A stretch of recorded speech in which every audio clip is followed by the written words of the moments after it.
What's going on, everyone? So, per Woj, the Minnesota Timberwolves have given Naz Reid a new contract, 3 years, $42 million. And Naz Reid was a target for the Lakers.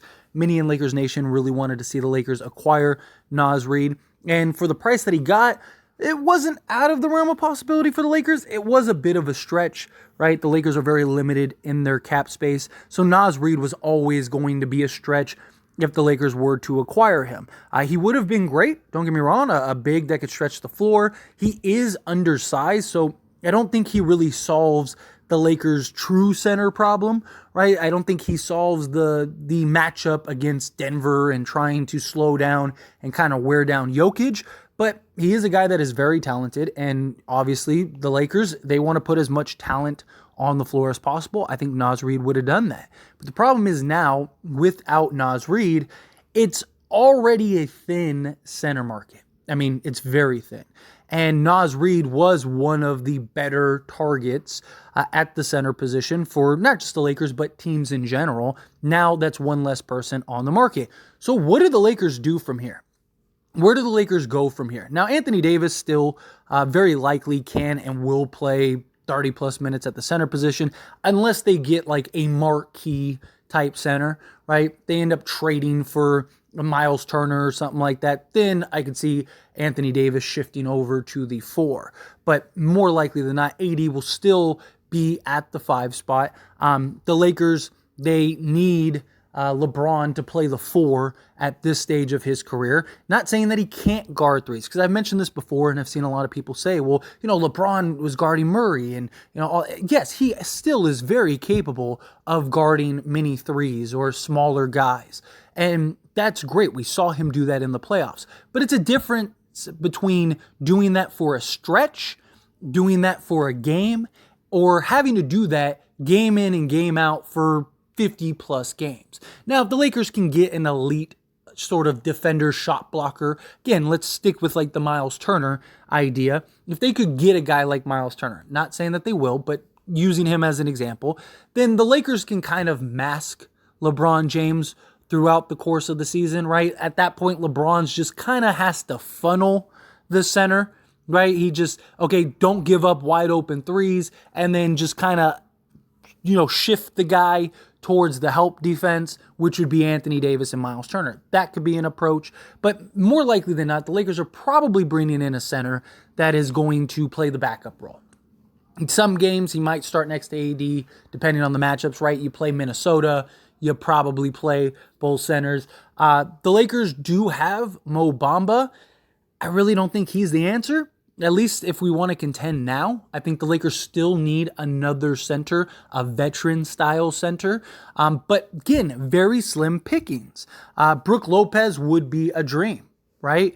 One of the better defensive centers, a guy that could stretch the floor, could play alongside Anthony Davis. If the Lakers were to get Brook Lopez, then that would be another scenario in which I could see LeBron James playing the 3, where they would have a front court of LeBron, AD, and Brook Lopez, right? Brook Lopez isn't going to come to Lakers, come off the bench or anything like that, but you get a guy in Brook Lopez, you have Anthony Davis, you can kind of have them relieve each other, and then in that case, maybe a Mo Bamba, someone that he could come in sparing minutes, play 10 minutes plus a game.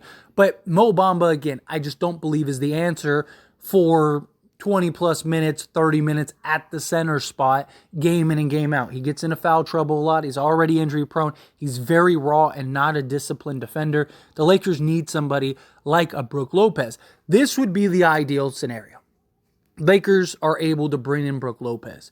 Realistically, I don't necessarily think that is going to happen, because when all is said and done, the Lakers are very likely only going to have their taxpayer mid-level. Is he really willing to take that much of a discount when there are teams that probably would pay him, 15 plus million a year?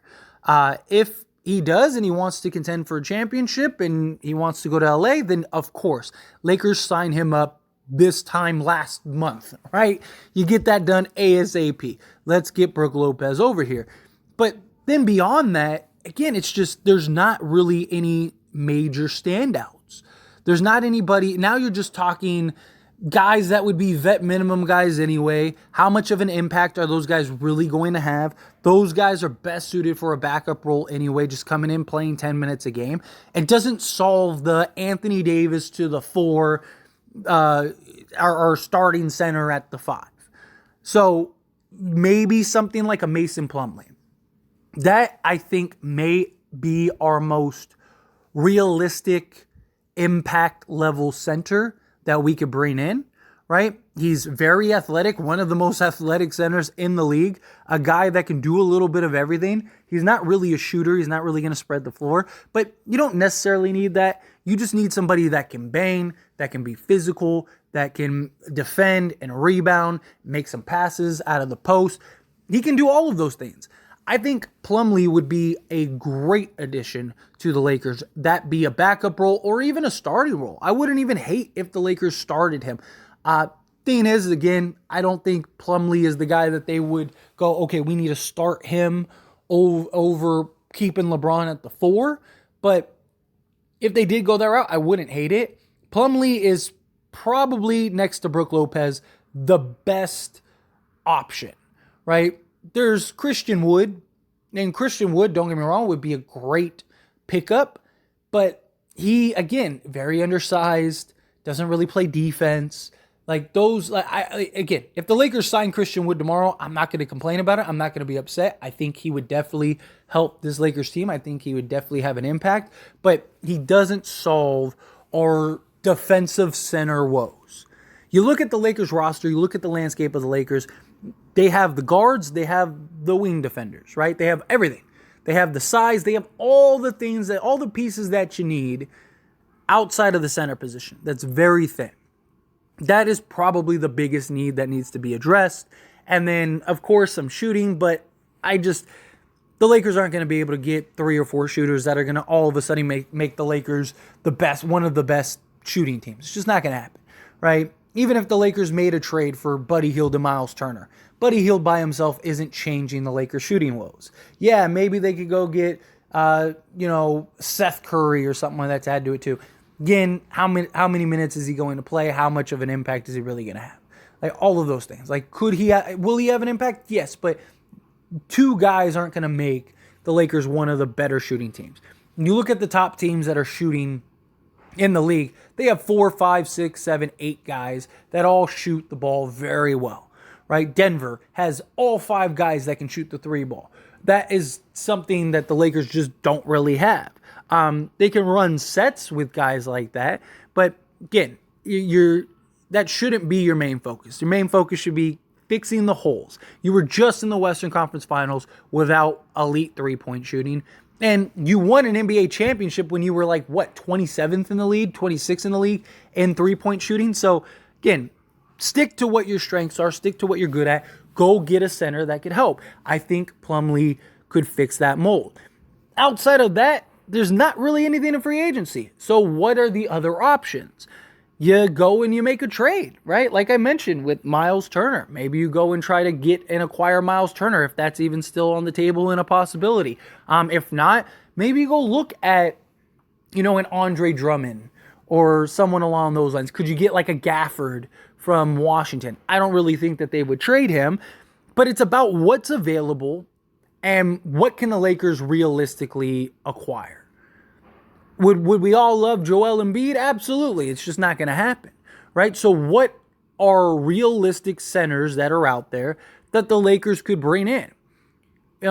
Could they bring in like a Clint Capella, something like that? Possibly, but he's probably going to want to be paid. Like the Lakers don't have many options in free agency. And then when you look at the trade market, it's how realistic is it that the Lakers could get Miles Turner? Now, look, the Lakers had a deal done for Miles Turner, and then Jeannie Buss vetoed it, right? So is that something that Indiana kind of takes into account? Do they look at it and go, no, you had your chance to get him, you blew it. Now we're going to keep him or we're going to look to trade him elsewhere. That could be a possibility, right? Even if they do, like what is the cost? What is it going to take? Because the Lakers were going to trade Russell Westbrook, the 2027 and 2029 pick for Buddy Hield and Miles Turner. Is that something that can be viable now? Can you take Malik Beasley and Mo Bamba and take the 2029 pick and go and trade for Miles Turner and like McCollum or Buddy Hield and throw in another piece, right? Can you do something like that? If you can, then go do it, right? I'm all for that. Now the Lakers can't really make a trade till July 1st, but if that is a viable option, then go do that. Otherwise, you're looking at maybe Chicago. There's rumors that Chicago is looking for a point guard as well as they are interested in Mo Bamba. Okay, if that's true, right? Can you convince them to take D'Lo, right? And go, hey, you could have D'Angelo Russell as your point guard. We'll give you Mo Bamba, who you want as well, and you take those two. And can you work out a deal to where you get DeMar DeRozan, Alex Caruso, and and Andre Drummond? Can you work something like that out? If you can, and that's something that can be worked out, then go do it. But you have probably two options, really, as far as like impact centers. Could you just bring in like a Bismack Biyombo or something and give him 10 minutes a game? Sure. But how much of an impact is he really going to have? I'm talking about real quality, like, oh, this guy can make a real difference on this roster. That is probably 2-3 guys in free agency. And then in the trade market, what is really available? What is really out there that the Lakers can acquire? If for whatever reason Zoo ends up back on the market, go get him. Whatever. It just, what is there? What can the Lakers really obtain? That becomes a question mark. And we will see as the offseason progresses. There's a lot of offseason to be played. We haven't even reached it yet. So maybe something comes up. But if it doesn't, because again, the Lakers are going to be competing with all these other teams. It's not like it's just the Lakers that need a center. No, I mean, Dallas could use one. Phoenix could use one. And both of those teams can offer starting jobs, especially if the Suns end up trading Ayton. I know that they just said and released that they plan on keeping Ayton. I don't really buy that. I don't. I just think that there's no real trades that make sense at the moment that they've been able to find. But if something comes along where they're able to go, oh, that makes sense, or, throughout the course of free agency, they get to the point where they're like, yeah, we still need another piece or two, I think Ayton's gone, right? Maybe they keep him for a portion of the regular season, but even then, right, like that we're competing with those types of teams that need to round out like an entire roster and can offer the same amount of money, but likely more playing time. And so that becomes an issue. So outside of those two options, I think you trade Mo Bamba, personally. I like Mo Bamba. I wanted Mo Bamba. I was saying, is Mo Bamba an option? I mean, I have videos on this channel about it before we made the trade. Mo Bamba, I think, could do a lot, but it's going to take time. And he can't stay. We traded for him, and he played like a handful of games for us. The guy can't stay healthy. He's very like he doesn't solve our problem. Like if he's our third big, and he's a guy that we're working and developing over the course of the next like 2 years to make that leap into the starting role, then fine. But if we're talking about a guy that can come in and impact now, can potentially help us win an NBA championship now, I don't think that he is the best option. Now, they have Colin Castleton, who I think I trust. Granted, he hasn't played an NBA game, but based on the way he plays the game and his tools and intangibles, I would actually trust him slightly more than Mo Bamba as far as like that maybe starting or backup role. But even then, like that's how does that sound, right? Colin Castleton, Anthony Davis, and LeBron James, not very good. Now, I do think Castleton has a world of potential. I actually think he's one of the undrafted guys that have a real chance to make a roster. Like a real chance. As very likely our third big. Because ideally we get somebody else. We get that veteran-led big. And I know some people are probably looking at it as like, well, you got Mo Bamba, you got Castleton, you got Anthony Davis, you got more than enough bigs. But it's the quality of bigs. It's we're trying to contend for an NBA championship here. You're gonna have to go through Denver. Do you really think Mo Bamba is not going to be barbecue chicken for Jokic? Absolutely. And I'm not saying that a Plumlee or something like that can necessarily come in and shut down Jokic. You're not going to stop him, but you can wear him down. You can bang with him.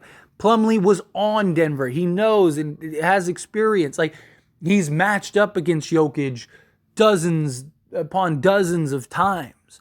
So he understands what it takes to get into him, right? Like when we beat Denver in 2020, we threw McGee, we threw Howard, we threw AD. You were throwing bodies and wearing them down over the course of a 7-game series. That's what I want to see the Lakers do. Go get that center that can come in, actually play a role outside of just, oh, like we just took this guy just for Denver, right? You need a guy that can actually play and make sense.